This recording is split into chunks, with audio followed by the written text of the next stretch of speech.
this is our next little project. So this is the ply lining off of our Mercedes-Benz Vito. It's off the wheel arch. So it goes around the wheel arch like that. And inside the wheel arch actually comes out to this very edge. So we can't make this any smaller or any shorter. So these sizes are determined.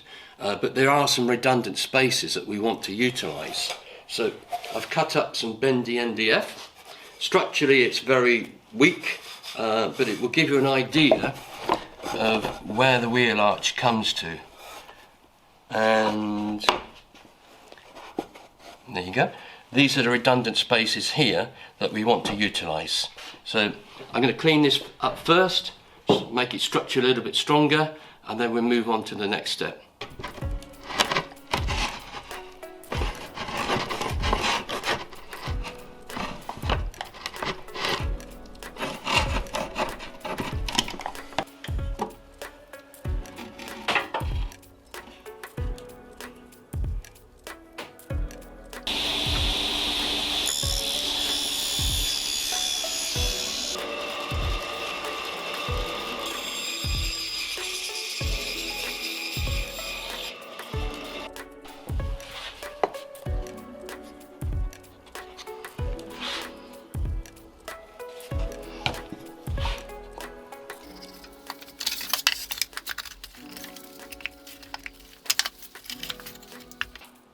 So the glue's had a chance to dry. It's dry now, so we can take the clamps off and turn it over to see what we have. There you go, and that will be on the inside of the van. These are our redundant spaces. We've had a little trip to IKEA. These are the IKEA 365 Plus. This is a 47 ounce storage unit, has a lid as well. Very, very durable. So we want to use these just here, one on either side, pop them there, something like that. This might give you a better idea of what we're trying to achieve. So we've got the two storage units, they're not finished yet, we've still got a little bit of work to do on those yet, but what I'm trying to achieve is get the wheel arch and the storage units the same height. That allows us to bring the bed right across, so we can maximise the space. So thinking on this end bit, we'll have the consumer unit and the cables will go inside and throughout the van. This is a 240 volt supply. Now on the opposite side, we'll have the 12 volt supply.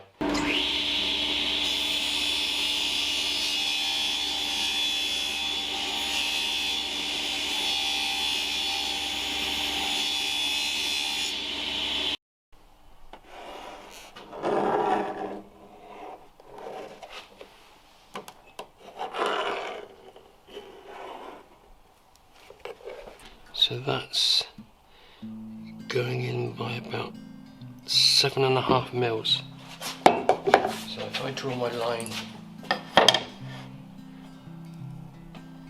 7.5 in,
so I've given them a light sanding.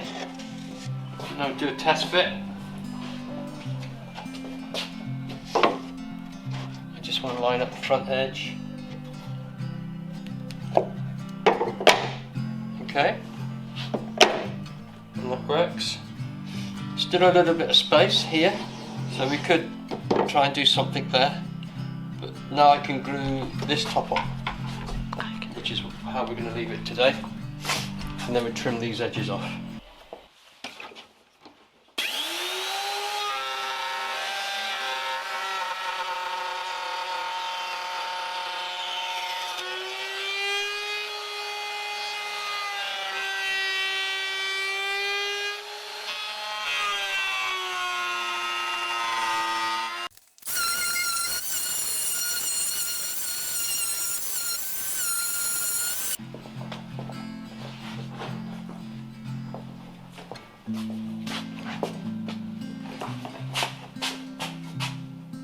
Yeah, just about right, isn't it? Yes.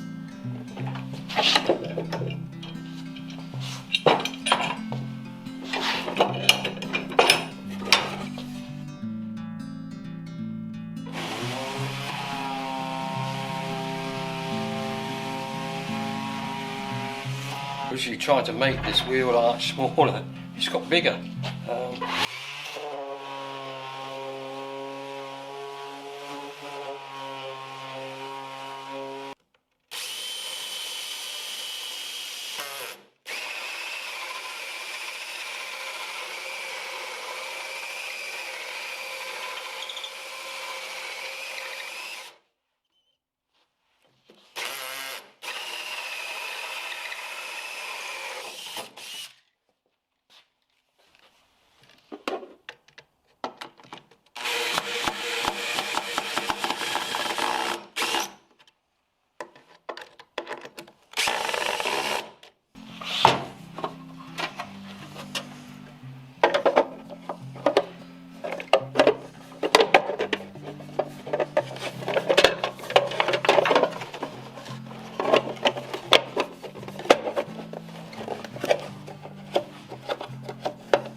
So we did an LDV minibus and we converted that into a motorhome.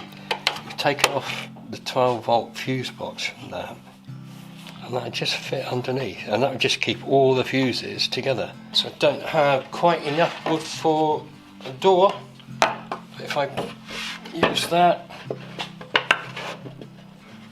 glue a few extra bits on, I can try and create a door that way. So that's next job, glue up time.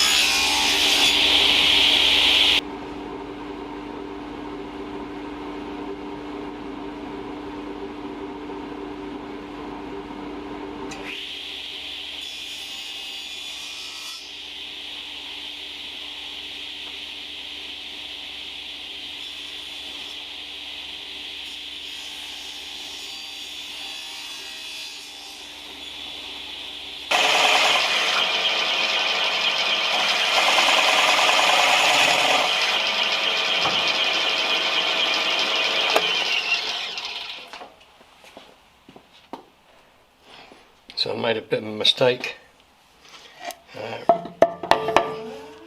Use a 21mm drip bit and 26. That needs to fit in there. Right, so I've made a complete hash of this. That was meant to sit in there. Doesn't matter how much I try and adjust that. That really does need to come out to there. So we're going to have to block these off. I've made 2 round bits of wood.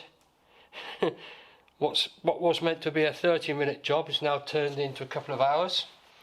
So yeah, really, sugar levels are dropped. I'm going home, going to have some beans on toast, and just crack on. So glue these up first. Should have put some around the edges.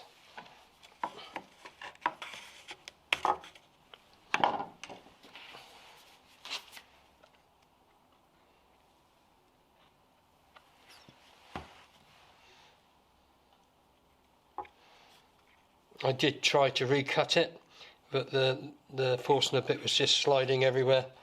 So rather than mess it up any further. I'm going to block these holes, recut them. Oh, you won't be able to tell. Well, you will. So the way I'm going to do it, just use the vise as a press.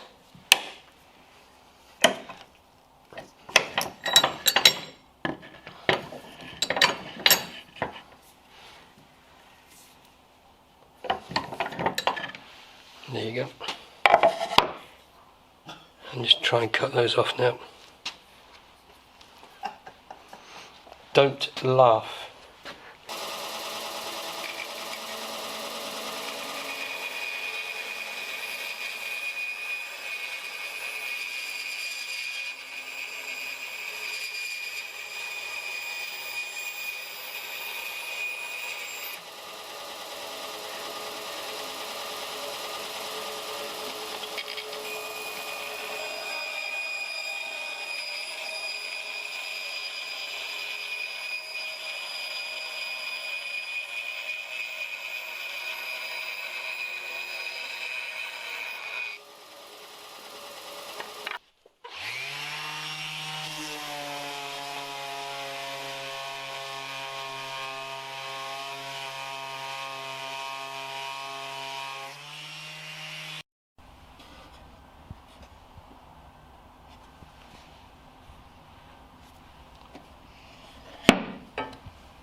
So, and another little problem, so where I used the forcing a bit to come through to mount the door hinge, I've created a couple of holes, so I just filled them up with some water-based wood filler. Going to sand them back now.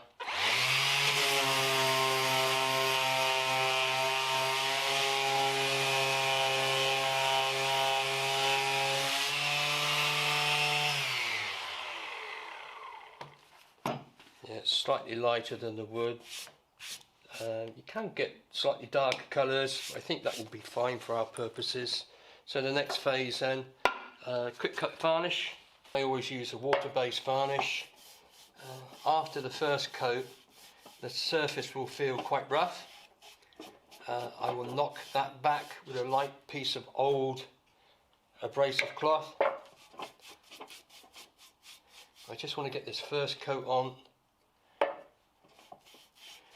Whatever I do to one side, I do to the other. So it doesn't mean I will do the inside as well.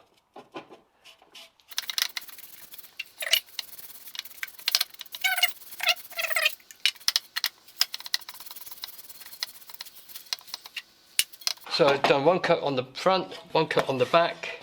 I'm going to found the oldest piece of abrasive paper I could find. Just very lightly knock back. What happens when you get the surface wet, all those pores open up and it gets hairy or furry, and you're just knocking off that rough layer.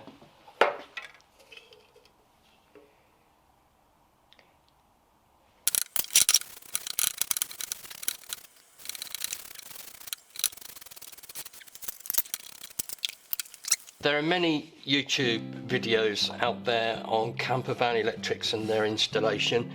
This is mine. This is located in the wheel arch of my campervan, my Vito. I'm trying to make it as compact and accessible as possible. The back door will be located here, so if there is a problem I just open this door and I've got direct access to the fuses. So very, very convenient location. So this is my 12-volt fuse box and this is my 240. To isolate my 12-volt, I've got a couple of choices. What we used to use on the race cars, these would be mounted on the outside of the car, so when the marshals were coming along they needed to isolate the car or take the car away, take that off and the car is dead. And then all the wiring obviously goes inside the car, so that's surface mounted, and in the race car industry that's what we used. But my campervan is not a race car. I had thought of making a bracket and mounting that in there like that, but I've gone for one of these isolation switches. so it's a little bit more easier to read. This is in the off position, and then with one turn I can see that that battery supply is now in the green position and turned on, and it's surface mounted, so I can put that on there like that, and that's what we're going to opt for in this build. So this is the hardware. All I'm trying to do at the moment is to locate where all the hardware is going.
When I was putting the fuse box on, I used screws that are a little bit too long. I don't want to take them off.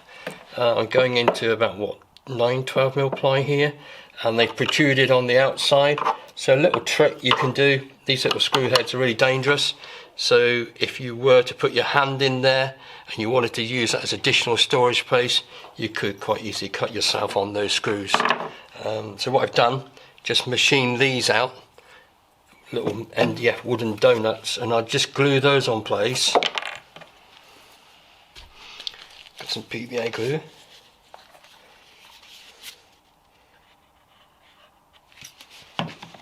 Pop them over the screw,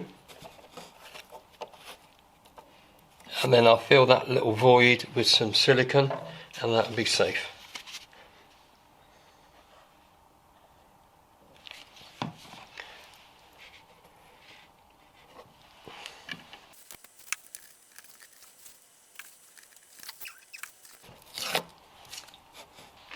So we'll put our hands in there now, there won't be any sharp edges. Right, so the carpet's arrived.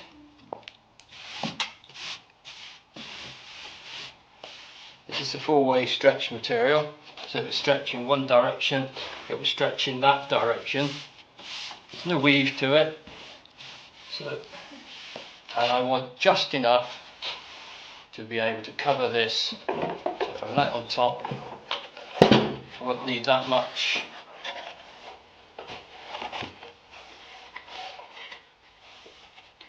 Can have a little overhang of a few centimetres.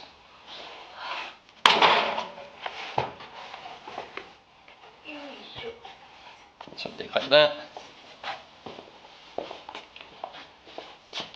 And just enough to cover that end. So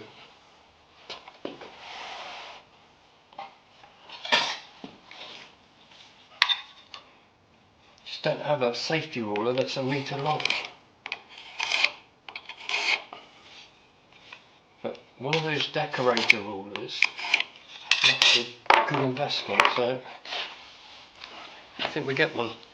There are two surfaces, so they look the same, but they are slightly different. So this side is going to be our gluing surface, and on this side, where it looks like little ringlets, like little fish scales, that's going to be our finished circle on our box. Okay, so point to remember before you glue up.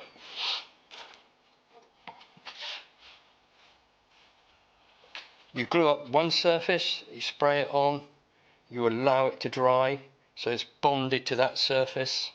You then spray your other surface, you allow it to dry, it's bonded to that surface. So when you bring the two together, the two form a contact, and they should form a very good bond. But you do need to allow them to dry. If you glue up and they're both sides are wet, then there's a possibility they will come apart.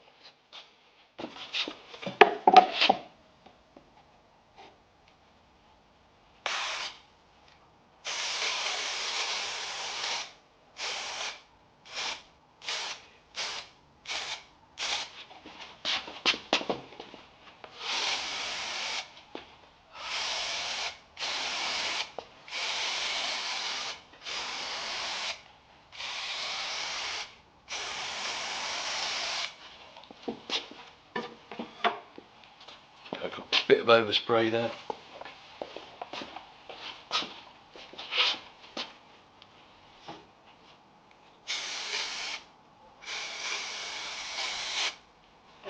Just do that hot surface first.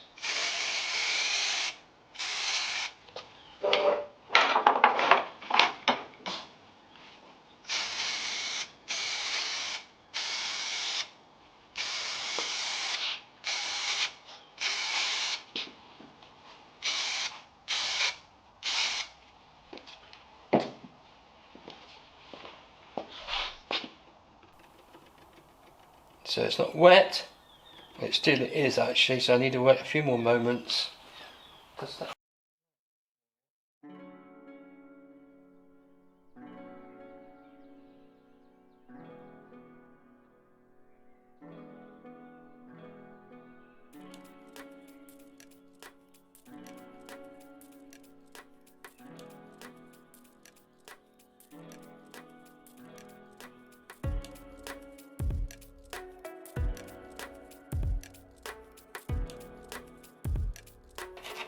Using the back of the blade on the wood line, just pulling a little bit.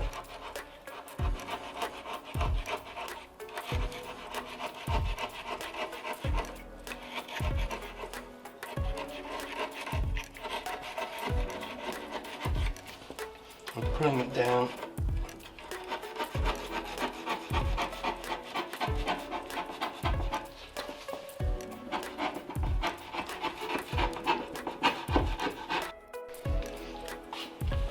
So we're getting there. The next job, I wanted to leave the top till last because this is actually going to take a lot of tidying up. So that will pop onto there. I didn't know whether to create a little shadow line on it or not. I think that's fine. So what I'm going to do now is mark from underneath where the holes go, and then I'm going to machine these out. Yeah, it's going to be that side.